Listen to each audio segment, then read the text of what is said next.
வணக்கம். நான் உங்க கல்பனா ராகவேந்தர். என்ன பத்தியும் என்னுடைய கணவரை பத்தியும் நியூஸ்லயும் மீடியாலையும் ஒரு தவறான வதந்தி பரப்பிக்கிட்டு இருக்கிறதுனால அதை பத்தின ஒரு கிளாரிட்டி கொடுக்கறதுக்காகத்தான் நான் இந்த வீடியோ பண்றேன்.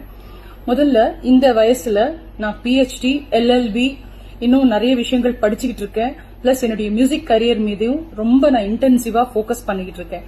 இதுல ரொம்ப ஸ்ட்ரெஸ் லெவல்ஸ் ஜாஸ்தியானதுனால எனக்கு பல வருஷமாவே சரியான தூக்கம் எனக்கு இல்ல.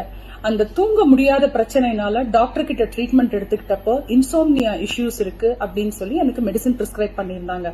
அந்த மெடிசன் அந்த ஒரு பர்டிகுலர் நாள் டோசேஜ் கொஞ்சம் ஜாஸ்தி எடுத்ததுனால அது எனக்கு லங் இன்ஃபெக்ஷன் ஆகி நான் அன்கான்சியஸ் ஸ்டேட்டுக்கு போயிட்டேன். ஆனா இன்னைக்கு நான் உயிரோட திரும்பி வந்து உங்க எல்லார்கிட்டயும் நான் பேசுறேன்னா அதுக்கு ஒரே காரணம் என் கணவர் அன்னைக்கு எனக்காக பட்ட பாடுதான். என்னை காப்பாத்துறதுக்காக அவர் பட்ட கஷ்டம். ஏன்னா கரெக்டான டைம்ல, ஏன்னா அவர் வெளியூர்ல இருந்தாரப்போ என்னை காப்பாத்துறதுக்கு போலீஸோடைய ஹெல்ப் எடுத்துக்கிட்டு மீடியா எல்லாரும் வந்து மெடிக்கல் ஆம்புலன்ஸ் எல்லாம் அவர் கோஆர்டினேட் பண்ணதுனால கரெக்டான டைம்ல வந்து அவங்க என்னை காப்பாத்தி என்னை ரெஸ்கியூ பண்ணி ஹாஸ்பிட்டல் என்னை அட்மிட் பண்ணாங்க. அதனால நான் உயிர் தப்பிச்சேன்.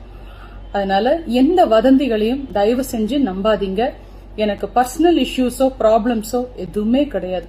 கடவுளோட அருள்னால தி பெஸ்ட் திங் எனக்கு நடந்த ஒரு விஷயம், என் வாழ்க்கையில ரொம்ப உன்னதமான அழகான ஒரு அருமையான ஒரு விஷயம், பிரசாத் பிரபாகர் எனக்கு கணவராக கிடைச்சது.